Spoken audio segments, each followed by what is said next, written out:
السلام علیکم ورحمۃ اللہ وبرکاتہ۔ ان الحمدللہ والصلاة والسلام علی رسول اللہ، اما بعد۔ محترم ناظرین کرام اور عزیز طلبہ، مشکات المصابیح کے درس میں آپ کا خیر مقدم ہے۔ آج ہم ایک نیا باب شروع کریں گے۔ مؤلف نے یہاں جو باب قائم کیا ہے وہ کس سلسلے میں ہے اس کی وضاحت نہیں کی ہے، صرف باب لکھا اور اس کے بعد چند احادیث فصل اول اور فصل ثانی کے تحت لکھی ہیں۔ مؤلف رحمہ اللہ کی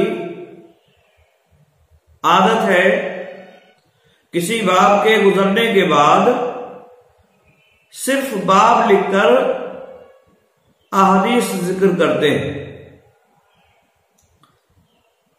اور یہ نہیں بتاتے کہ یہ باب کس سلسلے میں ہے اور اس میں کس تعلق سے احادیث بیان کی جائیں گی۔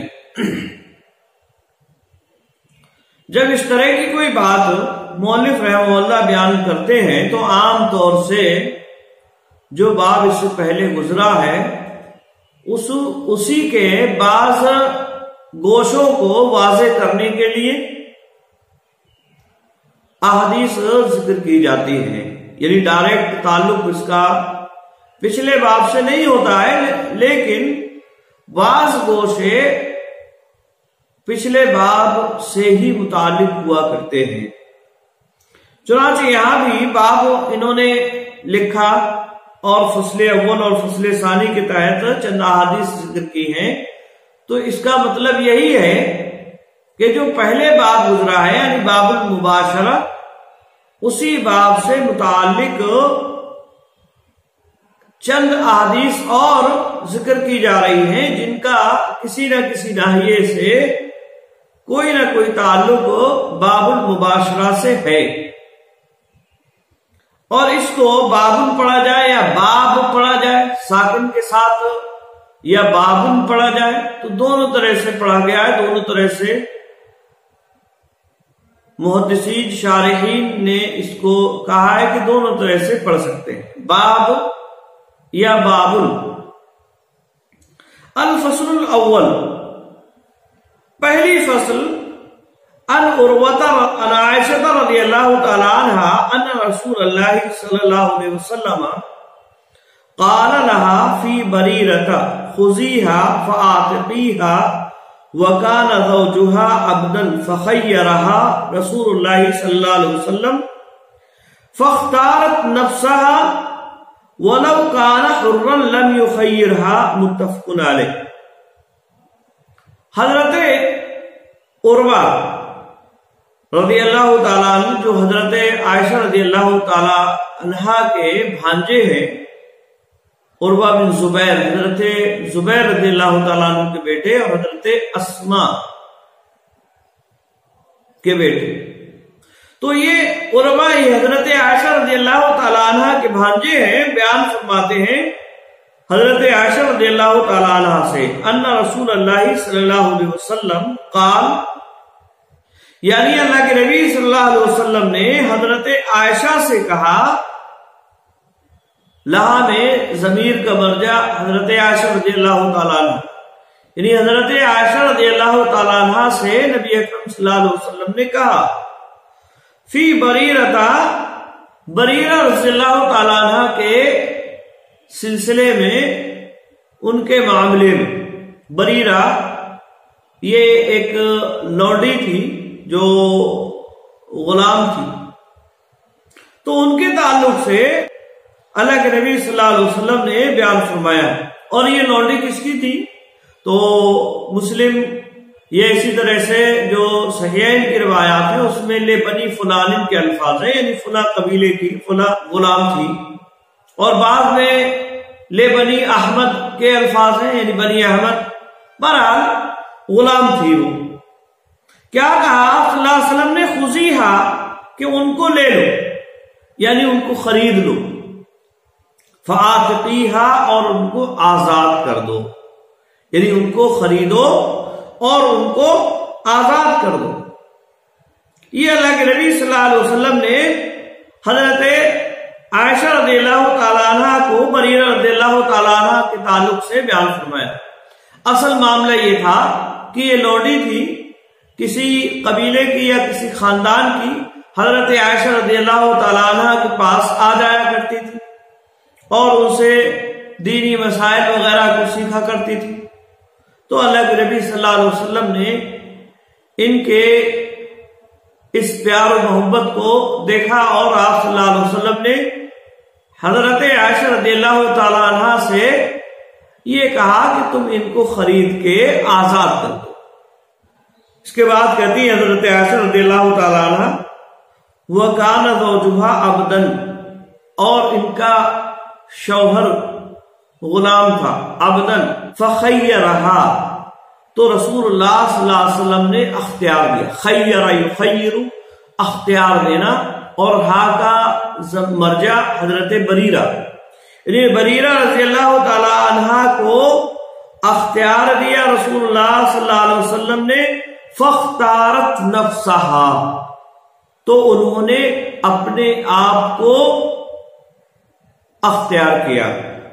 یہ اختیار جو اللہ کے نبی صلی اللہ علیہ وسلم نے دیا تھا وہ اصل میں یہ ہے معاملہ کہ اگر کوئی غلام لونڈی جس کا نکاح کسی غلام سے پہلے سے آقا کی اجازت سے ہو چکا ہے، اگر وہ آزاد ہوتی ہے تو شریعت نے اسے اختیار دیا ہے، اس کے نکاح میں رہنا چاہے تو رہ سکتی ہے، اور اگر وہ رہنا نہ چاہے تو اسے اختیار ہے اس نکاح کو ختم کرے یا جاری کرے، یہ عورت کے اختیار میں ہے۔ چنانچہ اللہ کے نبی صلی اللہ علیہ وسلم نے جب حضرت عائشہ رضی اللہ تعالیٰ عنہ کو یہ حکم دیا کہ وہ ان کو خرید کے آزاد کر دیں، تو انہوں نے اللہ کے نبی صلی اللہ علیہ وسلم کے اس اختیار جو شرعی مسئلہ تھا اور آپ صلی اللہ علیہ وسلم نے انہیں اختیار دیا کہ اب تم چاہو تو ان کے نکاح میں رہو یا تم ان کے نکاح میں نہ رہو، یہ تمہارے لیے اختیار ہے۔ فاختارت نفسها، تو انہوں نے اپنے آپ کو اختیار کیا، یعنی ان کے جو شوہر تھے ان کی زوجیت سے اپنے آپ کو نکالنا یہ انہوں نے اختیار کیا۔ آگے الفاظ ہے وَلَوْ كَانَ حُرًّا لَمْ يُخَيِّرْهَا، کہ اگر وہ آزاد ہوتے تو نبی اکرم صلی اللہ علیہ وسلم اختیار نہ دیتے۔ یہ جو الفاظ ہیں وَلَوْ كَانَ حُرًّا لَمْ يُخَيِّرْهَا، یہ الفاظ علماء اور محدثین نے جیسا کہ بیان فرمایا اور بعض روایات میں جیسا کہ اس کی وضاحت ہے، یہ مدرج الفاظ ہیں اور حضرت عروہ رضی اللہ تعالیٰ عنہ کے الفاظ ہیں، یعنی انہوں نے یہ مسئلہ بیان فرمایا، انہوں نے اس مسئلے کی وضاحت یہ کہہ کے کی کہ اگر وہ آزاد ہوتے یعنی حضرت مغیث رضی اللہ تعالیٰ عنہ تو نبی اکرم صلی اللہ علیہ وسلم بریرہ کو اختیار نہ دیتے، کیونکہ ایسی صورت میں آزاد شوہر بھی ہے تو اب عورت کو اس سلسلے میں کوئی اختیار نہیں ہوگا، اور جو نکاح اس سے پہلے ہو چکا ہے وہ نکاح برقرار سمجھا جائے گا۔ آئی بات سمجھے؟ تو یہ ہے اصل میں معاملہ۔ اس کو امام بخاری امام مسلم دونوں نے روایت کیا ہے۔ یہ حدیث اس بات کی دلیل ہے کہ اگر دو مرد عورت اگر غلام ہیں اور ان کا آپس میں نکاح ہے، ان میں سے اگر عورت آزاد ہو جائے تو اسے اختیار ہوگا کہ اگر وہ اپنے شوہر کے نکاح میں رہنا چاہے تو رہ سکتی ہے، اور اگر نہ رہنا چاہے تو نہیں رہ سکتی ہے۔ امام مالک، امام شافعی، احمد بن حنبل اور جمہور اہل علم کا موقف اس سلسلے میں یہی کہ اگر عورت اپنے شوہر سے پہلے آزاد ہو جائے تو ایسی صورت میں وہ اختیار ہوگا چاہے تو وہ اپنے شوہر کے ساتھ رہے یا نہ رہے۔ آئی بات سمجھ میں؟ اب یہاں غور کرنے والی بات یہ ہے کہ اس روایت میں یا اسی مفہوم کی، اسی واقعے کی اور مزید وضاحت جن روایات میں ابھی آئے گی آگے آئندہ، پچھلے باب سے اس کا کیا تعلق ہے، باب المباشرہ سے کیا تعلق ہے۔ تو اگر ہم اس پر غور کریں گے تو ہمیں یہ بات معلوم ہوگی کہ شوہر اور بیوی ان دونوں کے درمیان میں مباشرت یعنی مجامعات، ہم بستری جسے کہا جاتا ہے اردو زبان میں، یہ ان کا حق ہے اور شریعت نے اس کی اجازت دی ہے۔ ایسے ہی دو غلام، ایک عورت اور ایک مرد، ان میں سے نکاح ان کے درمیان میں ہوتا ہے تو وہ بھی ہم بستری ان کے لیے بھی جائز اور درست ہے۔ لیکن اگر عورت آزاد ہو جائے، اس کا شوہر غلام رہے، تو اسے اختیار ہے وہ اپنے اس نکاح کو برقرار رکھنا چاہے تو رکھے اور اگر نہ چاہے تو نہ رکھے۔ اور اگر اس نے اپنے آپ کو اختیار کر لیا یعنی نکاح کو برقرار نہیں رکھا اس نے، تو ایسی صورت میں ان کے درمیان میں ہم بستری یہ جائز اور درست نہیں ہے۔ آئی بات سمجھ میں؟ تو یہ اصل میں تعلق ہے، یہ اصل میں پچھلے باب سے اس باب کا تعلق ہے، اور مؤلف رحمہ اللہ نے غالباً اسی تعلق کی بنیاد پر ان احادیث کو صرف بابن کہہ کے ذکر فرمایا ہے۔ آئی بات سمجھ میں؟ یہ حدیث بخاری اور مسلم کی ہے۔ اسی طرح سے ایک اور دوسری حدیث کہتے ہیں وعن ابن عباس رضی اللہ تعالیٰ عنہما قال کان زوج بریرہ عبدا اسودا یقال له مغیث کأنی انظر الیہ یطوف خلفہا فی سقق المدینۃ یبکی ودموعہ تسیل علی لحیتہ فقال النبی صلی اللہ علیہ وسلم للعباس یا عباس الا تعجب من حب مغیث بریرۃ ومن بغض بریرۃ مغیثا فقال النبی صلی اللہ علیہ وسلم لو راجعته فقالت یا رسول اللہ تأمرنی قال انما اشفع قالت لا حاجت لی فیہ رواہ البخاری۔ حضرت عبداللہ ابن عباس رضی اللہ تعالیٰ عنہما سے مروی ہے، وہ کہتے ہیں کانا زوج بریرہ عبدا اسودا، یعنی حضرت بریرہ رضی اللہ تعالیٰ عنہ کا شوہر عبدا اسودا یعنی ایسا غلام تھا جو کالا۔ آئے بات میں یعنی حبشی تھے، حبش کے رہنے والے۔ یقال له مغیث، ان کو مغیث کہا جاتا ہے، یعنی ان کا نام مغیث تھا۔ کأنی انظر الیہ، گویا کہ میں اس کی طرف دیکھ رہا ہوں، یطوف خلفہا، وہ ان کے پیچھے پیچھے چکر لگا رہا ہے، یعنی حضرت بریرہ رضی اللہ تعالیٰ عنہ کے پیچھے چکر لگا رہا ہے۔ کون؟ حضرت مغیث رضی اللہ تعالیٰ عنہ۔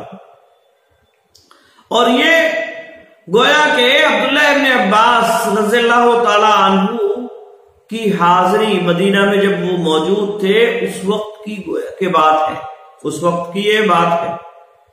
اور یہ حضرت عبداللہ ابن عباس رضی اللہ تعالیٰ عنہ مدینہ میں اپنے والدین کے ساتھ فتح مکہ اور حنین وغیرہ جو فتوحات ہوئی ہیں ان کے بعد، جو سن 8 ہجری میں ہوئی ہے، ان کے بعد مدینہ پہنچے۔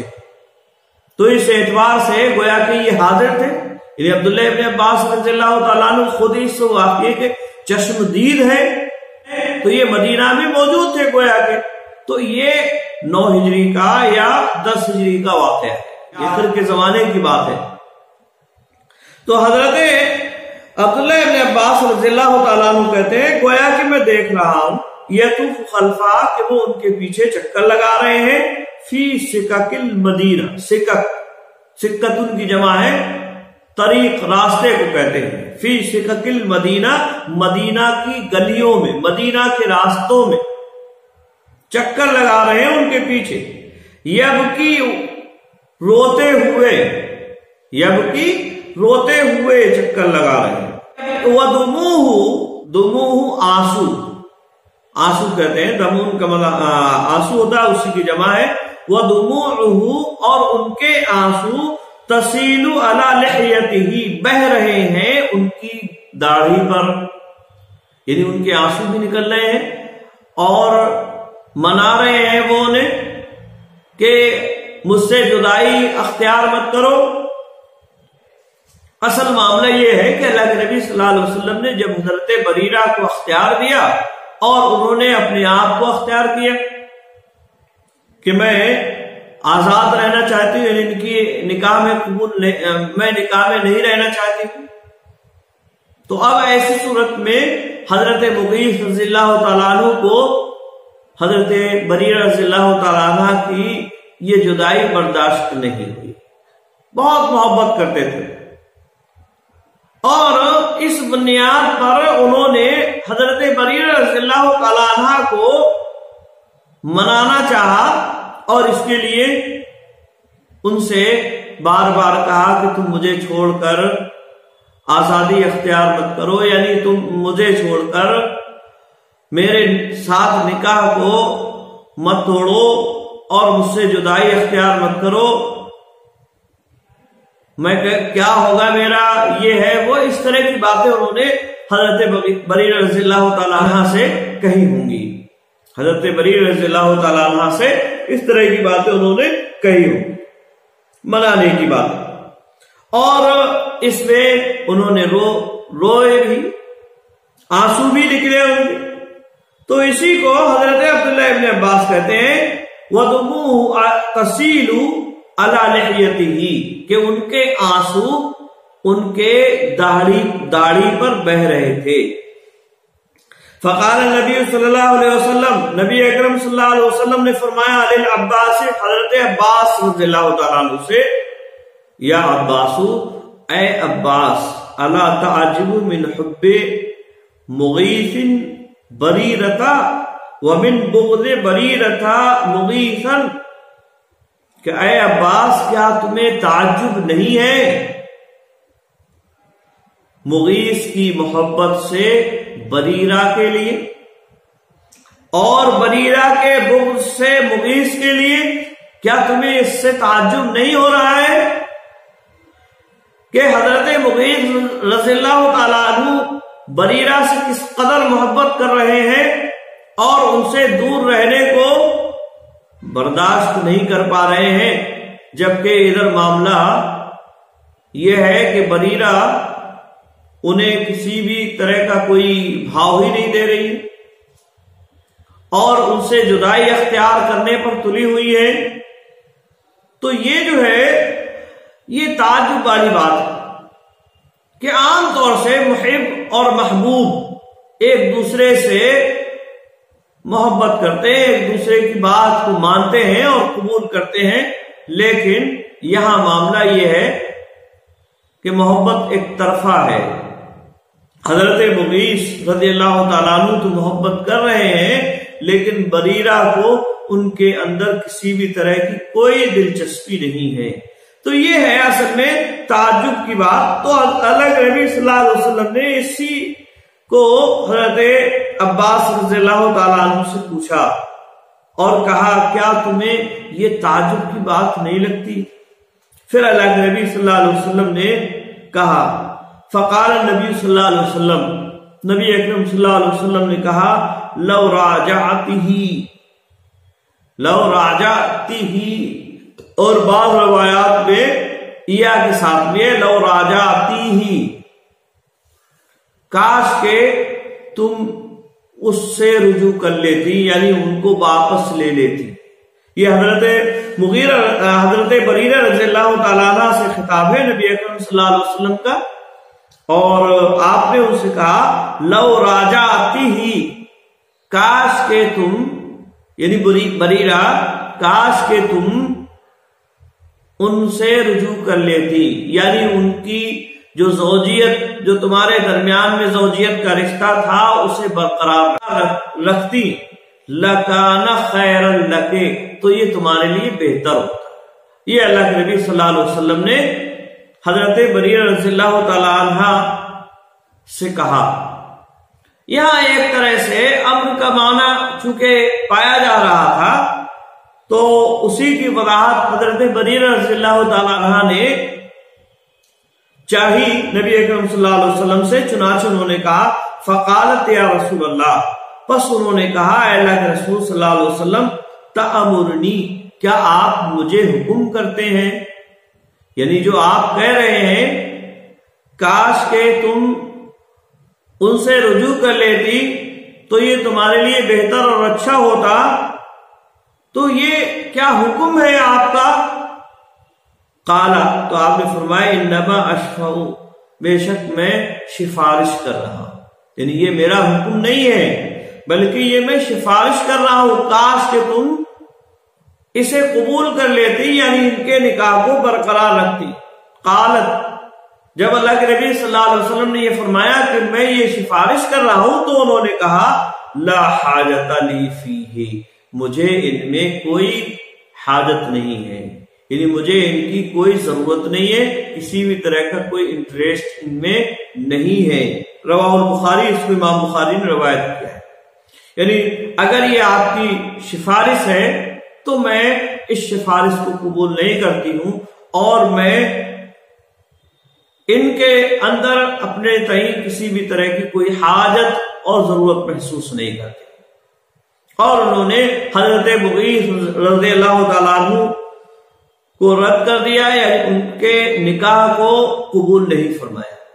آئی بات میں تو یہ حدیث اس بات کی دلیل ہے کہ اگر دو بندے غلام ہیں اور شوہر اور بیوی غلام ہیں اور ان میں سے عورت آزاد ہو جاتی ہے تو اسے شریعت نے یہ اختیار دیا ہے، چاہے تو وہ اپنے اس شوہر کو قبول کر کے اس کے نکاح کو برقرار رکھے، اور چاہے تو اس نکاح کو ختم کر کے آزاد ہو جائے۔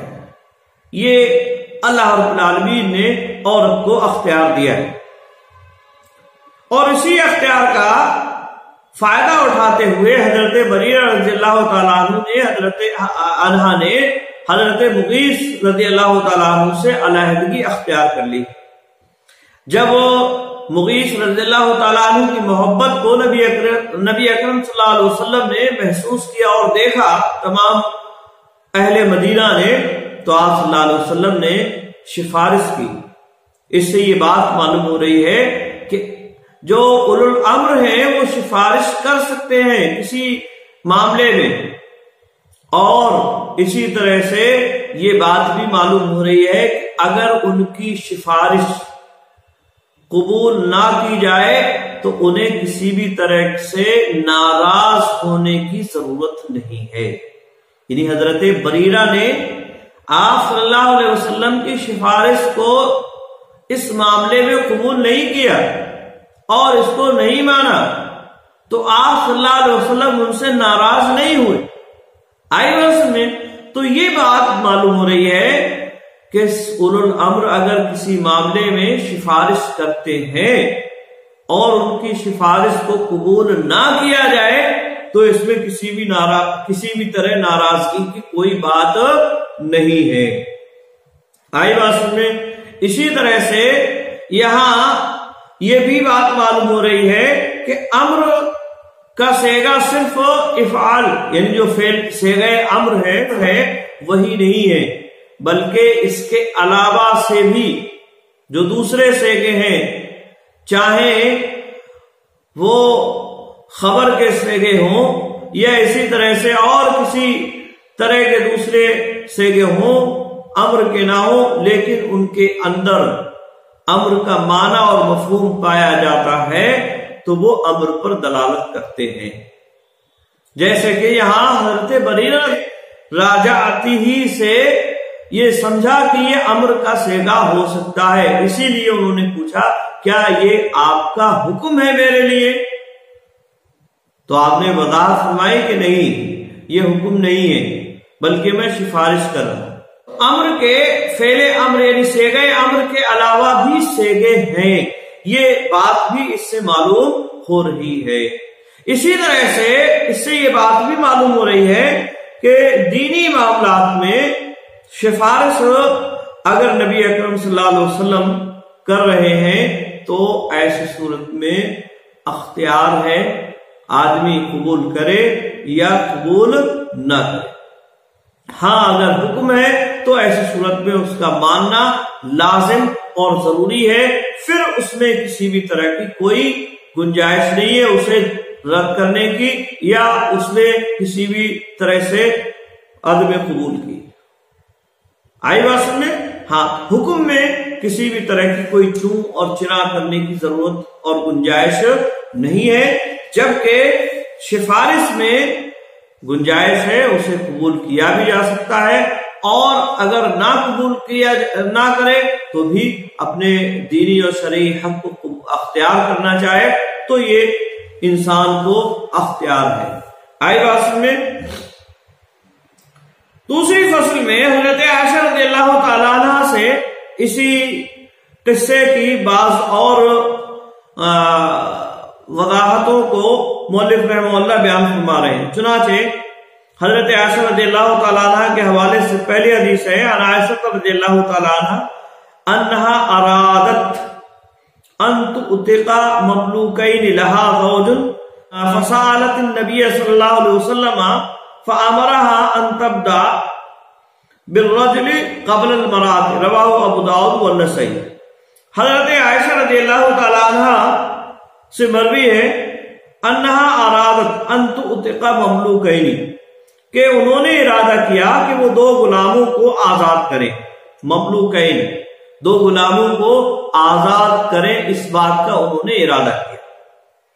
لہا زوجن، لہا زوجن یہاں گویا کہ عبارت محذوف ہے اور معنی اس کا ہوگا احدہما زوج للآخری، یعنی ان میں سے ایک دوسرے کا شوہر تھا، ایک عورت تھی اور ایک مرد، اور دونوں ایک دوسرے کے شوہر۔ یا پھر معنی ہے او بینہما ازدواج، او بینہما ازدواج، یا ان کے درمیان میں شادی کا رشتہ تھا۔ تو زوج بمعنی ازدواج، یعنی ان کے درمیان میں شوہر اور بیوی کا رشتہ تھا۔ اور اسی طرح سے مساوی کے کئی نسخوں میں زوجین کے الفاظ بھی ہیں، تو ایسی صورت میں یہ مملوکین کی صفت واقع ہوگی اور ضمیر کا مرجع حضرت عائشہ رضی اللہ تعالی عنہا ہوگی۔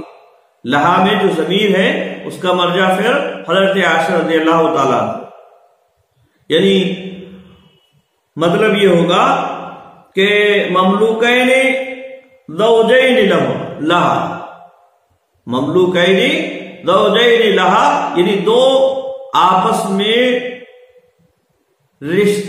شوہر اور بیوی یہ ان کے غلام تھے، یعنی حضرت عائشہ رضی اللہ تعالیٰ عنہ۔ اس کے بعد کہتے ہیں فسالت النبی صلی اللہ علیہ وسلم، حضرت عائشہ رضی اللہ تعالیٰ عنہ نے پوچھا اس کے تعلق سے کہ انہیں آزاد کرنا ہے تو کیا کیا جائے؟ فَأَمَرَهَا، تو آپ صلی اللہ علیہ وسلم نے حکم دیا ان تبدا بالرجل، کہ وہ آدمی سے ابتدا کرے، یعنی پہلے آدمی کو آزاد کریں، قبل المراتی، اور اس سے پہلے۔ رواہ ابو داؤد والنسائی، اس کو امام ابو داؤد اور امام نسائی دونوں نے روایت کیا ہے۔ اور اس کا فائدہ یہ ہوگا آدمی اگر پہلے آزاد ہو گیا تو پھر عورت بعد میں آزاد ہوتی ہے، تو ایسی صورت میں جو مرد کی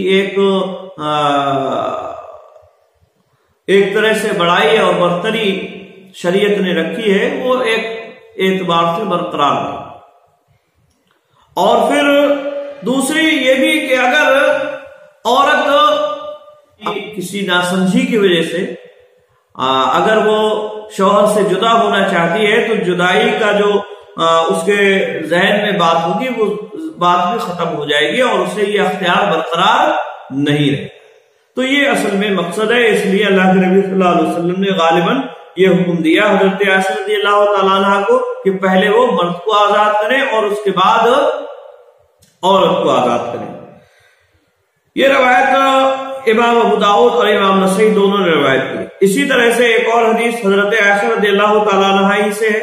کہتے ہیں وَعَنْهَا أَنَّ بَرِيرَةً أُطِقَتْ وَهِيَ عِنْدَ مُغِيثٍ رضی اللہ تعالیٰ عنہ فَخَيَّرَهَا رسول اللہ صلی اللہ علیہ وسلم وقال لها قَرِيبَكِ فَلَا خِيَارَ لَكِ رواہ ابو داؤد. حضرت عائشہ رضی اللہ تعالیٰ عنہ سے یہ روایت بھی موجود ہے. کہتے ہیں کہ ان بریرتا اوتقت کہ بریرہ آزاد کر دی گئی. اوتقت فعل مجهول کے ساتھ پڑھیں یا عتاقت آزاد ہو گئی. یعنی بریرہ رضی اللہ تعالی عنہ آزاد ہو گئی یا آزاد کر دی گئی. اور یہ آزاد کرنے والی کون تھی؟ حضرت عائشہ رضی اللہ تعالی عنہ، جیسا کہ اوپر اس سے پہلے روایات میں اس بات کی وضاحت ہو چکی ہے. کہتے وہی عند مغیث، اور وہ مغیث کے تحت تھی، یعنی مغیث رضی اللہ تعالیٰ عنہ کی زوجیت میں تھی. فخیرها رسول اللہ صلی اللہ علیہ وسلم، تو رسول اللہ صلی اللہ علیہ وسلم نے انہیں اختیار دیا. یعنی اگر وہ اپنے شوہر کے نکاح میں رہنا چاہیں تو، اور اگر نہ رہنا چاہیں تو یہ انہیں اختیار ہے. وقال رہا، اور آپ صلی اللہ علیہ وسلم نے ان سے کہا ان قریبا کے، کہ اگر وہ تم سے قریب ہوا، اور یہاں قریب ہونے سے قریبا باب سمیع سے ہے اور اس کا معنی ہے جمع کرنا. یعنی اگر وہ قریب ہوا یعنی اس نے اگر جمع کیا تم سے. اور کاف یہ مونس کے لیے، قریبا کے یعنی خطاب چونکہ عورت سے مونس ہے اس لیے یہ مونس کے لیے. یعنی اگر وہ تمہارے قریب ہوا یعنی اس نے تم سے جمع کر لیا، فلا خیار لکے، تو تمہارے لیے اختیار نہیں ہے. یہ حدیث امام ابو داؤد نے روایت کی. اس حدیث سے یہ بات معلوم ہو رہی ہے کہ اگر شوہر اور بیوی آزاد ہوتے ہیں جو غلام ہیں، اور بیوی پہلے آزاد ہو رہی ہے، تو ایسی صورت میں اسے اختیار ہے، لیکن یہ اختیار اس وقت تک ہے جب تک کہ شوہر نے جمع نہیں کیا ہے. اگر شوہر نے جمع کر لیا تو پھر ایسی صورت میں اسے اختیار نہیں ہوگا. آئی بات میں یہ حدیث اس بات کی دلیل ہے. اور اس مسئلے یہ حدیث اگرچہ ضعیف ہے لیکن مسئلہ اپنی جگہ صحیح اور درست ہے. اس میں کسی بھی طرح کی کوئی قباحت نہیں ہے کہ اگر عورت شوہر جمع کر لے اس سے تو پھر اس کا اختیار ختم ہو جاتا ہے.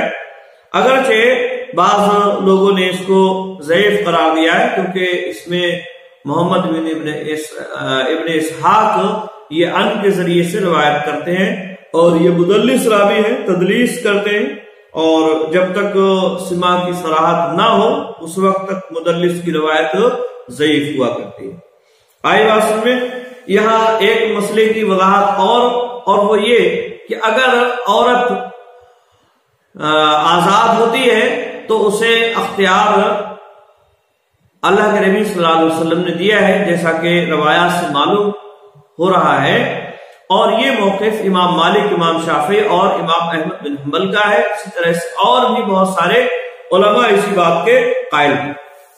جبکہ احناف کا اس سلسلے میں موقف یہ ہے کہ عورت غلام ہو اور شوہر بھی اس کا غلام ہو تو چاہے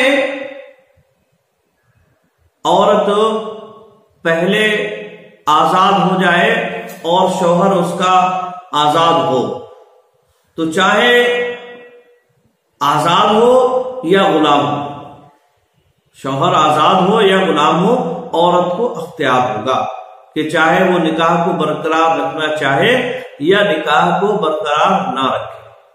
ان دونوں ہی صورتیں اسے اختیار ہوگا، چاہے نکاح برقرار رکھے یا نکاح برقرار نہ رکھے۔ آئی بات سن میں، یہ امام ابو حنیفہ رحمہ اللہ کا موقف ہے اس سلسلے میں، اور ان کی دلیل جو ہے وہ بعض روایات میں یہ الفاظ ہیں حضرت مغیث رضی اللہ تعالیٰ عنہ کے لیے وَكَانَ حُرًّا، یعنی وہ آزاد تھے، اور وہ آزاد تھے، جیسا کہ حضرت عائشہ رضی اللہ تعالیٰ عنہ کی جو اوپر روایات گزری اس میں یہ الفاظ ہیں کہ وہ غلام تھے، لیکن بعض روایات میں وَكَانَ حُرًّا، وہ آزاد تھے کے الفاظ بھی۔ تو یاد رہے حضرت عائشہ رضی اللہ تعالیٰ عنہ سے اس روایت کو بیان کرنے والے 3 لوگ ہیں، ایک تو اسود ہیں، اور اسی طرح سے ایک حضرت عروہ ہے، اور تیسرے حضرت قاسم۔ تو یہ 3 لوگ حضرت عائشہ رضی اللہ تعالیٰ عنہ سے اس روایت کو بیان کرتے ہیں، اور ان تینوں میں حضرت عروہ حضرت عائشہ کے بھانجے ہیں، حضرت قاسم یہ حضرت عائشہ رضی اللہ تعالیٰ عنہ کے بھتیجے، اور ظاہر سی بات ہے بھانجے ہیں بھتیجے ہیں تو یہ ڈائریکٹ ان سے پوچھیں گے، سوال ان سے کچھ کریں گے، تو بالمشافہ انہوں نے گویا کہ یہ مسئلہ ان سے حضرت عائشہ رضی اللہ تعالیٰ عنہ سے پوچھا ہے، جبکہ اسود یہ اجنبی ہے اور یہ پردے وغیرہ کی آڑ سے مسئلے کو سن رہے ہیں یا سمجھ رہے ہیں، تو جو بالمشافہ روایت کر رہا ہے اس کی بات زیادہ معتبر سمجھی جائے گی، اور عروہ یا قاسم کی جو روایات ہیں ان روایات میں ابدن کے الفاظ ہیں کہ وہ غلام تھے، جبکہ اسود یہ اکیلے روایت کرتے ہیں کہ وہ آزاد تھے۔ تو ظاہر سی بات ہے جس روایت میں کانا حرن کے الفاظ ہیں کہ وہ آزاد تھے، یہ روایت ساز ہو گئی اس صورت میں، کیونکہ اس میں 2 کی مخالفت کر رہے، لہذا صحیح بات اس سلسلے میں یہی ہے کہ عورت کو آزاد ہونے کے بعد اگر اس کا شوہر غلام ہے تو اختیار ہوگا، اگر اس کا شوہر آزاد ہے تو ایسی صورت میں اختیار نہیں ہوگا اسے۔ آئی بات میں، اور اسی طرح سے اگر دونوں ایک ساتھ آزاد ہو تو ایسی صورت میں علماء کا اتفاق ہے کہ پھر ان کو اختیار نہیں ہوگا، یعنی عورت کو پھر ایسی صورت میں اختیار نہیں ہوگا۔ تو یہ ہے اصل مسئلے سے متعلق بات، اور یہ جیسا کہ اس سے پہلے بتلایا گیا اس باب میں نہیں، اس باب میں فصل ثالث نہیں۔ آئی بات سمجھے؟ تو آج کے لیے بس اتنا ہی۔ السلام علیکم ورحمۃ اللہ وبرکاتہ۔